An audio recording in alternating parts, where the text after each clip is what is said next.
welcome back to Fulbeck. We are currently awaiting heat number 4 for our Hondas. We have got a couple of guest classes here, which is why we keep going to the whole screen and running through some CKC and other things as well. So we are focusing on CKC and JKC with guest classes. They may dip in throughout the year on the package.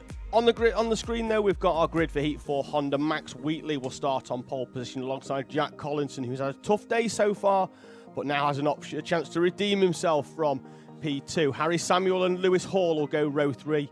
Max Gritrex and George Ralston on row number 3. Larry Price starts 7th alongside Amy Peacock. Stanley Clark and Ralphie Branscombe complete the top 10 with Max Gilman and Harris Roberts on row 6. Max Lewis starts 13th alongside Isabella Stanzamore-Wilson, who didn't start heat number 3 because one of her wheels fell off with a bearing failure, so she has a chance to come back now from P14. Tom Percock starts 15th on the inside of row number 8 alongside Bobby Pete, with Alex Lynn and Alfie Forrester on row 9. Thomas Potter starts 19th alongside Ethan Charles, with Joshua Owen and James Winstanley on row 11. Rio Wardley and Freddie Hauser on row 12. And then our final runners in this mixed grid, with James Fabricius, Cameron Tipping, Max Williams on 27th. Look for him to come through alongside Scarlett Percox, Isaac Huburn and Max Hauser complete the 30 runners in our Honda Cadet class. And there is our grid making their way, getting ready to come out. The 12 there, Max Wheatley. He's going to start on pole position. He's going to be looking to make the most of this first corner here at Fulbeck with this long run down to that right-hander at the end of the track. We're going to see whether he can get it stopped and get out of there in the lead. Of course, with the Hondas, we've got 41 runners, and most of them will all compete 3 heats, and then it's a case then of the top 20 going straight through to the A final. Then we're going to have a B final in around about 40 minutes time. As we see Amy Peacock there have her visor lifted up so we can see it. Most of the drivers being quite shy at the moment with their visors down, although the sun is coming down towards the far end. 51 Stanley Clark gives us a thumbs up. See there in the background as well, see in a few moments, that's Harris Roberts. Look for him to come through the field as best he can from the 6th row here at Fulbeck. Our runner from 4th place in the championship last year, our highest ranked returning driver, starts on the 6th row here for this heat. Look for him to come through. It really has been a mixed day. There hasn't really been a huge amount of standout drivers, with the exception maybe of James Fabricius and Harris Alley. Both of those two have scored well in every heat. With most of the other drivers, they've had a good heat and then a not so good heat, so it's really going to be quite mixed up in terms of the final. It's just a case really of getting into that final show, certainly for our drivers, those that expect to be at the sharp end, not just today here at Fulbeck, but throughout the season, as we then culminate at Ella Park in the opening weekend of October. They're the drivers that really have to maximise their points, and with this random grid format, it really does favour consistency, clean overtaking, and just making the most of those opportunities when you're in a race that one of your competitors isn't, is really maximising the points that you get to get you as far up the grid for the final, because you don't take too many points home in heats compared to finals. You don't take trophies home at the end of the day for heats either. The finals are where it matters, and they're the ones that matter in terms of getting onto that grid. So like I say, there's 40 carts, 20 go straight through. There is James Fabricius. He's won races already today, but he is well down the field in this one. This is his heat where he's going to go out of the back third of the grid, with everybody going one race out the front third, one out the middle, and one out of the back. There's Scarlett Percox gets herself ready, and a nice big thumbs up from Max Hauser, and then follows it up with a wave as well, as does the 14 of Isaac Huburn. So we are all the way down. Looks like it's time to perfection by our roaming cameraman down there before we head back out, because the circuit appears to be clear now of our guest class and should be good to go for our Hondas. Guy there just waiting to get confirmation that he is clear to wave them. Clipboard goes up, they wave them away, they are out onto the circuit. They're going to get one rolling up lap. That's the tail of the field coming through with Isaac Cuburn in the 14, making his way out. They're going to get their side to lap in order to try and get a little bit of temperature in the tyres. It's certainly not going to get them up to full race temperature, that's for sure. I know a few of them in the background just weaving left to right to try and get as much as they can, and then they'll come round, then they'll stop, and the tyres will start to cool down again before that run down into the heavy braking zone for the right-hander of turn 1.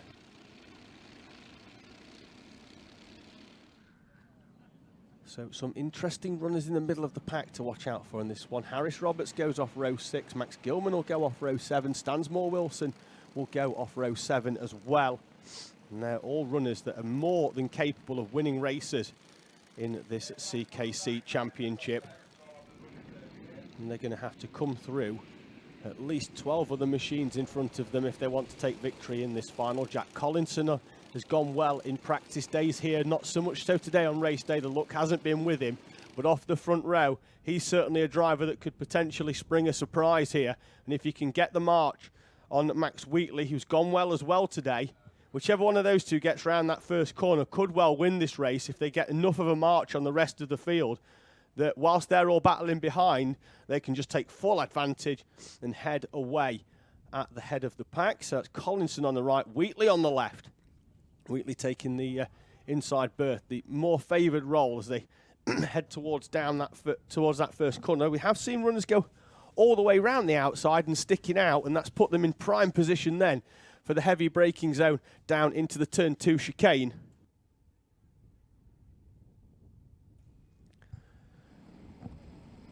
Looks like everybody is into position.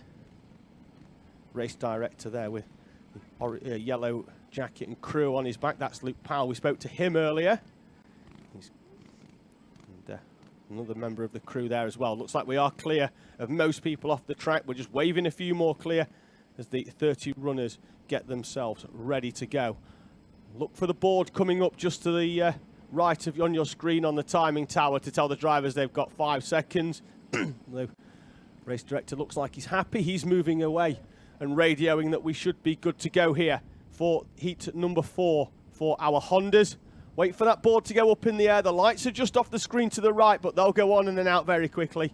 And then we'll be heading down towards turn 1. The board is up, so we're about to go racing in Honda heat number 4. The engine notes rises, a bit of creeping in the middle of the pack from the 51 of Stanley Clark. But the rest of the field are away, and it's Collinson who's managed to get away. The 22s to make a good start as well, trying to get in there as well, but it looks like the top 3 certainly through without any issue. Then everybody else, we're 3 wide in the middle of the corner. Looks like it's been fairly clean with the exception of Collinson, who is off from the lead onto the grass, and he's led for about a third of a lap before he's turned round onto the grass and facing the wrong way. Collinson, let's have a quick look at the chicane. We've got a few round there as well. Looks like Alex Lynn is facing the wrong way. Stansmore Wilson is on the grass, and potentially Thomas Potter as well, as Stan Clark's going slowly. Looks like we are clear at that part of the circuit, but a lot of drivers having a lot of problems on this opening lap here of heat number 4. All the yellows appear to be in now. It looks like we are clear to go racing once again. Jack Collinson really has not had the most enjoyable days racing here, and this heat number 4 was a real opportunity for him to get some points towards getting onto the final grid, as we've got a driver going very, very wide there. That's the 96 of Ralphie Branscombe. Takes too much curb and he's facing the wrong way, and now he's going to have to wait incredibly patiently because it's the opening lap and everybody's going to come past. There's no gap for him to come back through, and Ralphie Branscombe is going to drop all the way to the back of the field with the exception of maybe 1 or 2 runners. Branscombe, who came over the line well up the field, he was in 3rd place, having made up 6 places on the opening lap, is all the way down at the back of the field now. Once again, Hondas providing entertainment from start to finish as Larry Price and Harry Samuel get well acquainted to each other into the complex section. Price getting right up onto the back. Wheatley then now inherited that lead on the opening lap as Collinson carried too much speed round turn 1, got on the curb and it pulled him in after making a fantastic start. We've got a couple of others in the rack. James Fabricius has taken full advantage of that opening lap. He's up to 9th already in front of Lewis Hall and Harris Roberts. So Fabricius, who we expected to be strong here at Fulbeck anyway, this being one of the tracks that he races at on a more regular basis, we knew he was going to be strong here, but he's certainly putting a marker down for the season. And if he's half as good as this at all the other tracks, he's going to be one to beat this season, that's for sure, is James Fabricius, already up to 9th, potentially even going to make a few more places up when he comes over the line this time. Right, looking on the back there of Ethan Charles. He's 8th, so he's not going to make up any on this lap, but he's certainly close enough to make inroads as the leader bounces over the curbs into the first complex of corners. Larry Price has got past Harry Samuel, but then takes too much curb, bounces wide, has to get on the brakes, loses second place, then regains second place. Will Samuel get back alongside? Price is going to have track position as he runs round. So Larry Price made a mistake, lost the position, but it has handed a little bit of respite to Max Wheatley. The gap was a 10th now. He's got at least half a second as Larry Price just carried too much speed into the chicane and bounced it over them curbs. Top 10 as it stands then: Wheatley, Price, Samuel, Grettrex, Ralston, Gilman, Charles, Fabricius, Roberts and Hall, the top 10.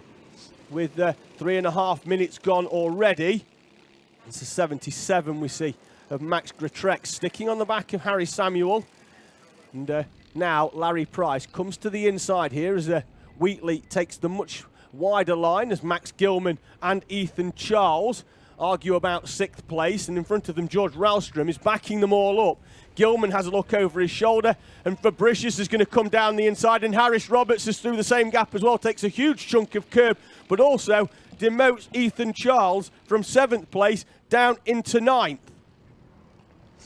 So they encounter a little bit of lap traffic into the chicane. That should sort them all out into single file. A few more runners, and top 4 are still pretty much nose to tail, about a second between them. They've not managed to break away. Max Wheatley is holding on here from, looked like he was holding on actually from Larry Price, but Price has got through off camera, and Larry Price is going to lead this final with 3.5 laps remaining. There he is at the front in the red, white and black machine. Wheatley still in second, but now having to defend more than attack because Max Grettrex is all over the back of him. Behind them, Harry Samuel not too far back as well. Fabricius is coming, but he's got to get past Ralston first. Certainly going to try and do that in the next lap or so if he's going to have any chance of closing in. I don't think he's going to make it another victory out of this one. It's going to take a hell of a final 3 minutes plus 1 lap if he's going to catch up at the very least for second place on Wheatley as Larry Price, as they takes a slightly different line through the chicane there. I'm not sure whether he missed it completely or not. We'll wait for a update on that later on. But he's certainly passed Ralstrom and is moving away from the 99 of George Ralston. He's going to catch up now onto the back of Harry Samuel, but he's got a couple of kart lengths to do the work there. But as Samuel, Grettrex and Wheatley battle it out for second place, as Larry Price once again takes that slightly more unconventional line of coming all the way to the inside and then slotting back out. Harris Roberts sets the fastest lap of the race as they bounce over the curbs here at Fulbeck. And we spoke about that throughout the day. I think it caught out one of the Rotax runners earlier on where they may have bounced the chain off. But certainly in cadets, you do need to try and flatten out them curbs as best you can. There's some lap traffic in front of them that could play a part in this heat number 4 for our Hondas. One of them, that looks like Wheatley has actually missed the chicane. Max Wheatley from second place. He's certainly not there now. Grettrex is up into second. Samuel third. That's Wheatley in the white cart behind as the 99 of Ralston goes wide. Tom Percox is facing the wrong way down there at turn 1, and he's out of the cart and heading into retirement. The cart's still stationary, but the driver making his way off to the sanctuary over the gravel and onto the barrier. 1 minute and 40 seconds remaining here at Fulbeck as the leaders now start to encounter some lap traffic, and Grettrex has taken full advantage of that. Larry Price bought by the lap traffic, and Larry Price's lead of 1 second gone in the blink of an eye. He's down into second place. Matt Grettrex goes up into lead, and James Fabricius in the 91 down the inside of Larry Price. Price closes the door. It was an optimistic move by Fabricius, but he needed to make that move if he wants to take the victory. He needs to get past Larry Price as quickly as possible. Price would much prefer that he worked with him to try and reel in Max Grettrex, who took full advantage of Larry Price's failure to navigate the traffic here at Fulbeck. Closed the gap. They were a second apart over the start-finish line, and then by the time they got 50 metres up the track, Rotax was through as Price couldn't get past the number 14 machine of Isaac Huburn. Now they're going to have maybe 1-2 laps because the board will come out at the end of this one. I'm not sure they're going to get round. It's 53 seconds. They're already over start-finish. More lap traffic in front of them, though, as they head down there towards turn 1. They're not the 22 then of Harry Samuel behind Harris Roberts. The leader, though, still the 77 of Max Rotax, holding off Larry Price and James Fabricius. And Rotax is driving well, putting the cart where he needs to. Harris Roberts then up to 4th at the expense of Harry Samuel. Driver we knew was going to come through the field to an extent. We thought he might get up there towards the front end of the pack, but there's been a couple of changes throughout this race and a few spanners thrown into the works. Certainly that of Larry Price, who looked like he was well out in the lead. Last lap board is out then, and Price tries to come down the inside of Rotax into that corner, has to back out, bounce over the curbs. Will that give Fabricius the run down into the first corner? Price pops out, and on the final lap, down into the corner, Fabricius goes in hot as well and catches Rotax side pod to side pod, forces Rotax wide. He's going to try and hold on now as the 38 of Housego goes round down there at turn 4. Larry Price leads then from Fabricius. Rotax now looking over his shoulder at Harris Roberts, who comes through nose to tail. Harris Roberts will have to go down the inside if he can. He does, and up into P3. Rotax gets back alongside, but Roberts should have track position into the complex. Larry Price then leading round that final complex of corners. Fabricius tries to get down the inside. Larry Price, who looked like he'd thrown the victory away, has wrestled it back and crosses the line and wins heat number 4 from Larry Price. Larry Price wins then. Fabricius gets second. Harris Roberts third. Rotax in P4. Harry Samuel gets P5.